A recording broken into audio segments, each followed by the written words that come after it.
Bonjour à tous, c'est Thibaut du site corrigetonimpôt.fr.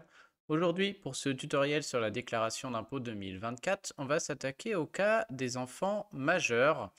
C'est un cas complexe, donc je vais essayer d'être le plus précis et concis possible.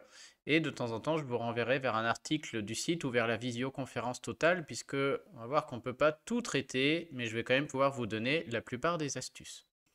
Donc comment faire quand on a un enfant majeur et du coup faire sa déclaration d'impôt 2024? Le problème, ou c'est même pas un problème, c'est plutôt une bonne chose, c'est qu'en fait on a deux choix. Si l'enfant a moins de 21 ans s'il ne fait pas d'études et moins de 25 ans s'il fait des études, on a deux options. Soit on peut le rattacher sur notre déclaration d'impôt et ça procurera certains avantages. Soit on peut le sortir de notre déclaration d'impôt et on va perdre les premiers avantages, mais on en gagnera des nouveaux. Et selon les situations, il y a des gens qui ont tout intérêt à les garder sur la déclaration d'impôt et il y en a d'autres qui ont tout intérêt à les sortir. Donc je vais vous montrer les deux options, on va voir comment on fait en ligne et on parlera après des cas particuliers puisqu'on a plein de cas particuliers.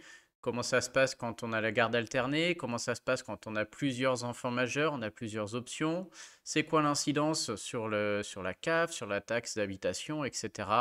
Voilà, il y a vraiment plein d'optimisations et c'est pour ça que je ne pourrai pas tout voir. Voyons déjà la base. Je propose qu'on commence par le fait de rattacher l'enfant majeur et je vous montre en ligne comment faire avec les avantages. Les avantages, pour moi, il y en a trois. Le premier, c'est que vous allez gagner des parts fiscales en plus, ce qui peut faire chuter l'impôt jusqu'à 1 700 € par part. Alors selon le nombre d'enfants que vous avez, ça peut être une demi-part ou une part entière, hein. Les deux premiers enfants rattachés, c'est une demi-part, le troisième, c'est une part entière. Le deuxième, on verra, c'est que on peut ne pas être imposé sur les revenus de l'enfant s'il a effectué des stages, s'il a fait des petits boulots. Et ça, il faut absolument le demander. Je vais vous montrer comment le faire en ligne. Et le troisième avantage, c'est qu'on a une réduction d'impôt pour frais de scolarité qui vient s'enlever de l'impôt.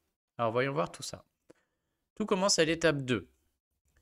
Ici, vous avez le rattachement en 2023 d'enfants majeurs ou mariés. Vous avez les dates. Il faut qu'il soit né entre cette date et cette date s'il ne fait pas d'études. Et s'il était étudiant, entre cette date et cette date. Si vous voulez le rattacher, il faut rajouter un enfant célibataire majeur sans enfant ici et mettre toutes les informations. Nous, on va mettre un enfant fictif pour la simulation.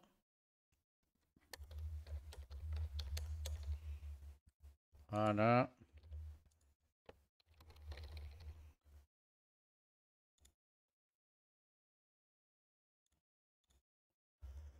Et on continue. Donc j'ai ce nouvel enfant qui apparaît ici. Là, j'ai choisi le rattachement. Ça veut dire que cet enfant, du coup, va m'ajouter des parts fiscales. Donc, si c'est le premier ou le deuxième enfant, il vous ajoute 0,5 parts fiscales. Et si c'est le troisième enfant, ou si grâce à lui, vous en avez trois en tout, c'est une part fiscale entière. Vous avez un article que je vous mets en description qui revient sur des points sur lesquels je ne vais pas, notamment le gain fiscal par demi-part. Voilà, je vous le mets dans l'article, ce que l'enfant permet de gagner, hein. On est jusqu'à 1 759 € maximum dans les tranches élevées. Donc voilà, ce genre d'infos, vous l'avez dans l'article. Ensuite, deuxième aspect, il faut ici cliquer les traitements et salaires, notamment si votre enfant a travaillé pendant l'année 2023, c'est très important. Le second aspect, il faut cliquer ici la ligne réduction et crédit d'impôt pour que les cases correctes s'affichent. Donc tout ça à l'étape 3. C'est vraiment très important. Et enfin, une particularité, il y en a une autre au niveau départ, c'est que les gens qui sont seuls avec des enfants, si vous n'êtes pas en concubinage, si vous habitez seul avec vos enfants, en plus de la demi-part ou de la part entière procurée par l'enfant, vous pouvez cocher la case T, parent isolé, et du fait du rattachement, gagner une demi-part supplémentaire. Donc c'est un avantage supplémentaire au fait de le rattacher. Alors on y va. Le plus important est ici.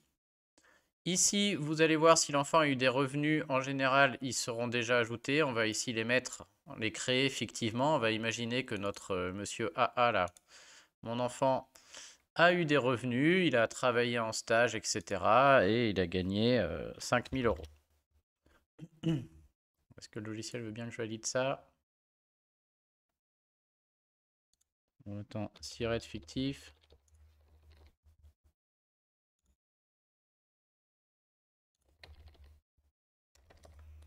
J'aimerais bien vous montrer ce qui se passe sans. Je vais pas pouvoir, alors c'est pas grave. C'est pas grave, on va faire sans. Ah, c'est peut-être ça. Non plus, il veut pas. Alors c'est pas grave, on va faire sans. Ah non, il y en a un ici, super.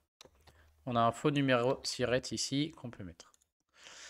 Donc ici, si j'arrive et que je ne fais rien, les revenus de mon enfant sont déjà pré-remplis. Si vous ne faites rien, ces revenus de l'enfant vont s'ajouter à vos revenus à vous et vous allez payer dessus votre tranche d'imposition. Et donc vous allez payer beaucoup trop d'impôts. Les tranches d'impôts, c'est en général soit 11, soit 30%. De manière générale, beaucoup de gens sont à 30%.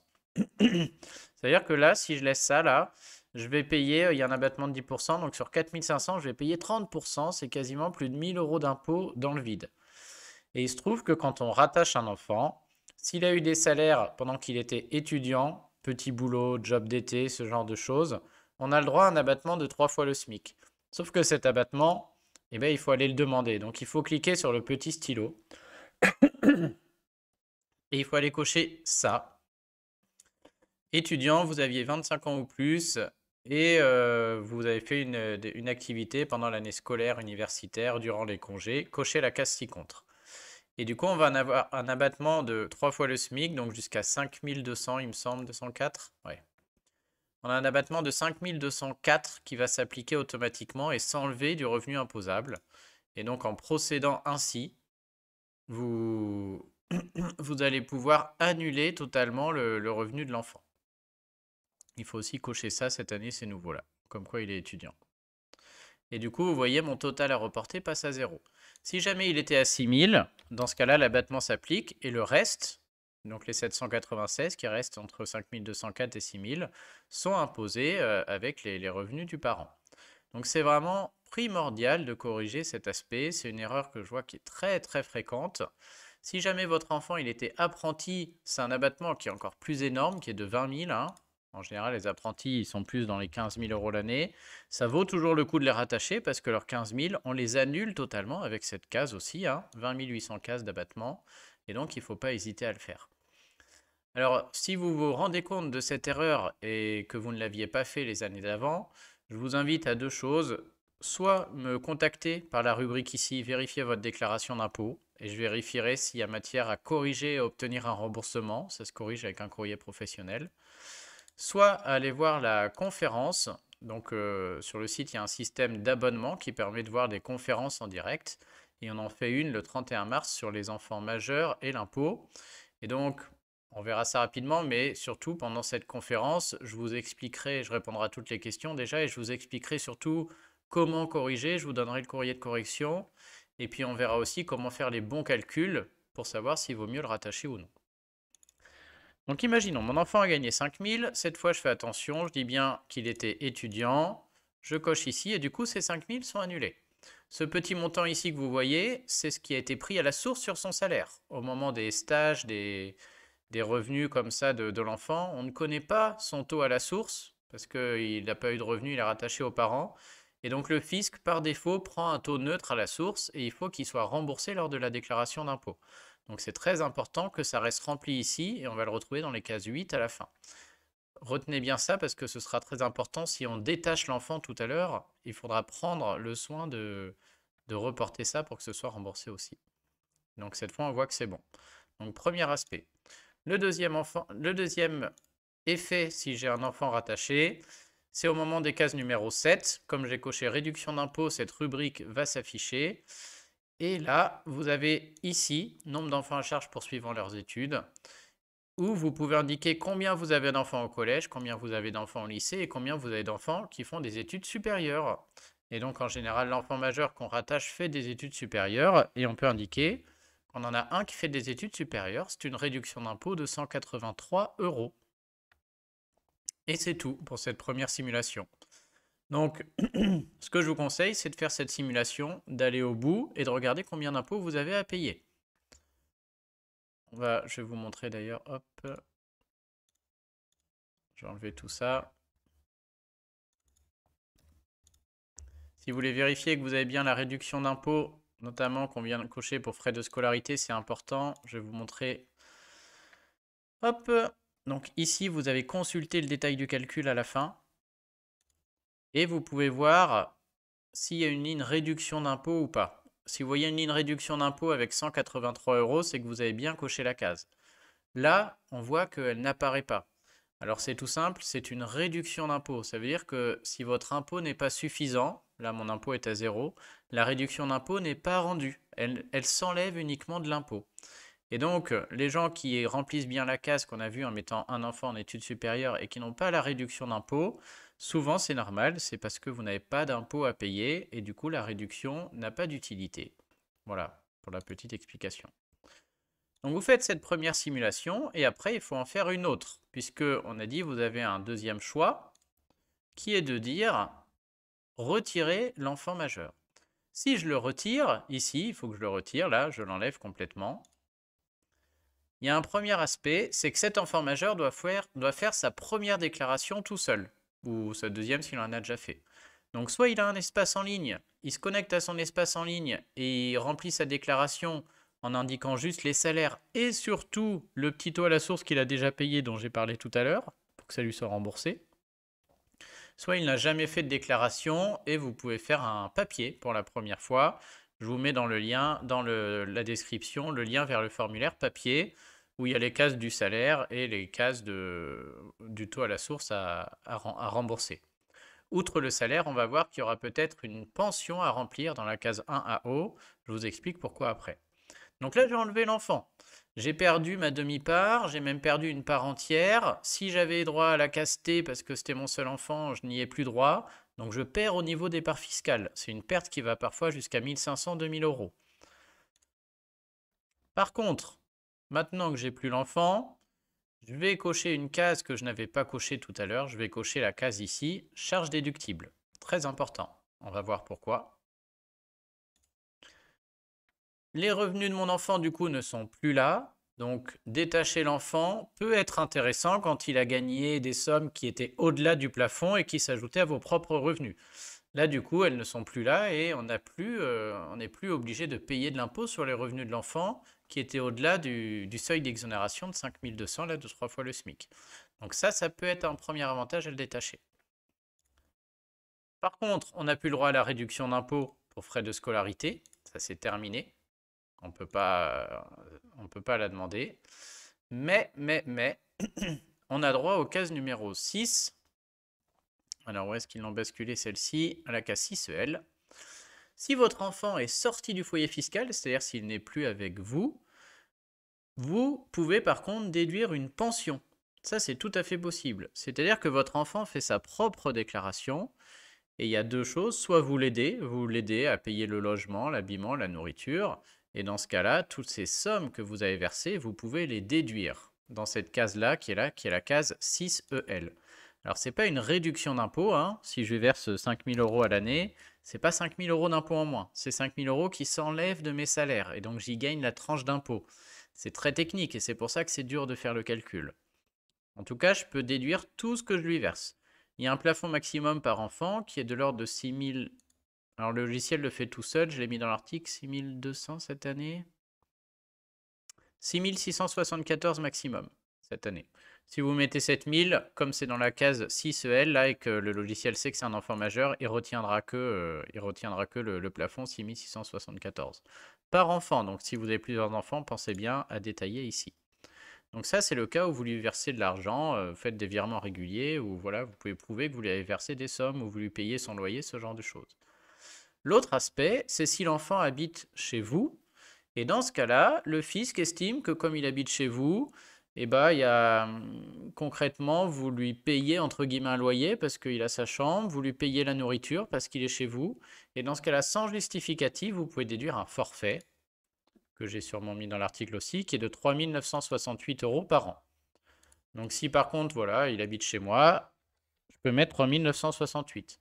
S'il a habité chez moi 10 mois sur 12, bah, je fais 3 968 fois 10 sur 12. C'est un prorata, hein, on peut faire un prorata selon le nombre de mois pendant lesquels il habitait chez moi. S'il a habité la moitié de l'année, je divise par 2. Et si après je vais verser 500, bah, j'ajoute les 500. Tant qu'on est en dessous des 6000, il n'y a pas de problème. Et donc cette déduction peut venir faire baisser votre impôt et va peut-être compenser le fait d'avoir perdu les parts et le fait de perdre la réduction d'impôt pour frais de scolarité. Et donc il faut faire, c'est pour ça qu'il faut faire des simulations et faire le calcul pour voir laquelle des deux solutions est la bonne. Par contre, le fisc a une règle, c'est que si vous déduisez une pension, celui qui la reçoit l'ajoute dans sa déclaration d'impôt.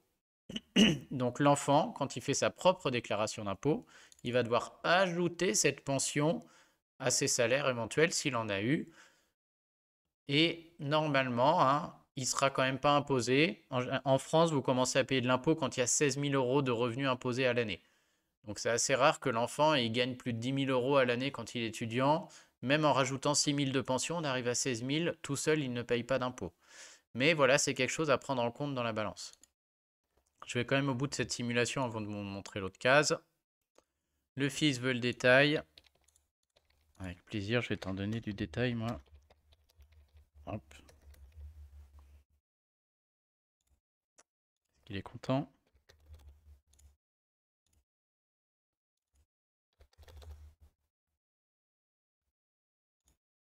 Voilà. Et surtout, pour les cases numéro 7, c'est terminé, hein. Je ne peux plus prétendre à la réduction d'impôt pour frais de scolarité, donc je l'enlève ici. Et c'est tout, là vous avez fait la simulation sans enfant, donc vous pouvez aller voir au bout et regarder si c'était mieux ou moins bien qu'avant. Donc là j'ai mis aucun salaire dans cette déclaration fictive, donc on est aussi à 0, dans les deux cas c'est pareil, donc pour moi ça n'a pas d'impact. Je pourrais refaire la même simulation avec, en étant marié, en mettant nos revenus, etc. Et je garderai la meilleure des deux. Une fois que j'ai la meilleure des deux, je m'assure quand même que quand l'enfant est seul, il n'a pas d'impôt à payer. Mais en général, ce n'est pas le cas. Pour l'enfant qui va faire sa déclaration tout seul, puisque là on l'a sorti, il va faire sa déclaration. S'il l'a fait en ligne, il faut qu'il coche traitement et salaire et, pension ici reçue, si on a déduit une pension. Et du coup, dans les cases numéro 1, bah, vous verrez, il sera là à ma place, là, vous verrez ses salaires, vous pourrez changer avec le petit stylo si c'est pas mis. Mais surtout, le plus important, c'est dans les cases en dessous, la case 1 à haut, pension alimentaire reçue, il mettra le montant de la pension que vous avez déduit. Donc là, ici, 5 000 par exemple. Il fera sa déclaration tout seul. Si jamais vous faites par papier, je peux vous montrer, je vous mets, c'est un formulaire qu'on appelle 2042, je vous le mets en description en dessous. Il est où notre beau formulaire vierge? Il est là. Dans ce cas-là, c'est très simple aussi. C'est autorisé de le faire pour la première année. Hop. Ici, vous mettez l'adresse, etc. de l'enfant, la date de naissance et les cases sont là, c'est les mêmes. Traitement et salaire 1 AJ, vous mettez ce qu'il a reçu éventuellement après l'abattement de 3 fois le SMIC, etc. Et un peu plus bas, vous avez la case ici 1 AO, là, devant le 118. Vous pouvez mettre la pension reçue. Et puis c'est tout. S'il a reçu un prélèvement à la source, s'il a payé un prélèvement à la source sur un job d'été, le petit 10 dont je parlais tout à l'heure, vous le mettez ici en case 8 HV pour que ça lui soit rendu. Et c'est tout pour le moment. Donc voilà, au niveau de ce que je voulais vous montrer, en tout cas au niveau de la déclaration, j'espère que c'est assez clair. Et voilà, malheureusement sur ce sujet, je pourrais faire une vidéo d'1 heure, 1 heure et demie. C'est pour ça qu'en fait, chaque année, je fais régulièrement une formation, enfant majeur et déclaration d'impôt, qui a lieu cette année le 25 avril, donc le 25 avril à 18 h. Mais quand les formations sont passées, vous avez le replay qui est en dessous, hein. Là, c'est une inscription, mais après, c'est remplacé par le replay complet.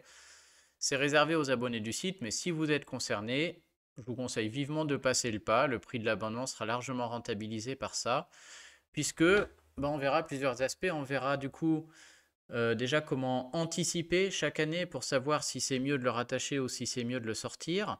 On verra comment faire les calculs à la main plutôt que faire des simulations un peu compliquées là sur le site ImpôGouv. On verra comment le prévoir à l'avance.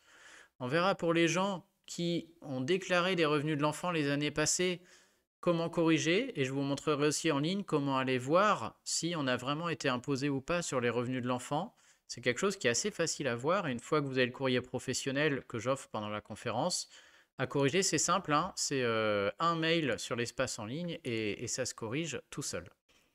Et surtout, après, on a en fait plein d'optimisations. C'est assez marrant parce que selon les situations, on a plein d'optimisations.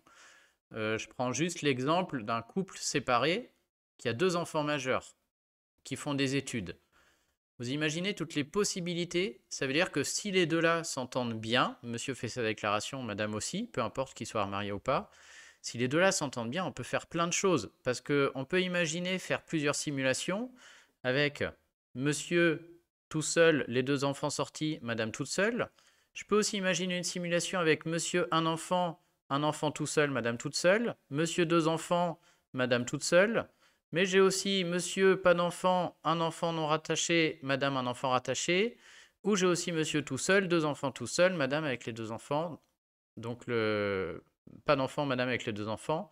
Donc des fois, on a 6, 7, 8 simulations à faire et le gain est énorme, hein. Parfois, on a des gains qui sont de plusieurs milliers d'euros facilement. Donc voilà, je vous montrerai sur Excel un petit tableau à remplir et comme ça vous donne la meilleure situation. Donc dès lors qu'on a plusieurs enfants, ça fait vite 4, 5, 6 simulations. Si en plus on a séparation ou remariage, là c'est carrément la folie. Puisqu'après, entre les déductions de pension, voilà, il y a plein de choses à faire. On verra les conditions pour déduire la pension, comment est-ce qu'on peut tricher un peu sans que ça n'alerte le fisc. Et puis voilà, le but un peu de cette formation totale, et c'est aussi de répondre aux questions pendant la formation.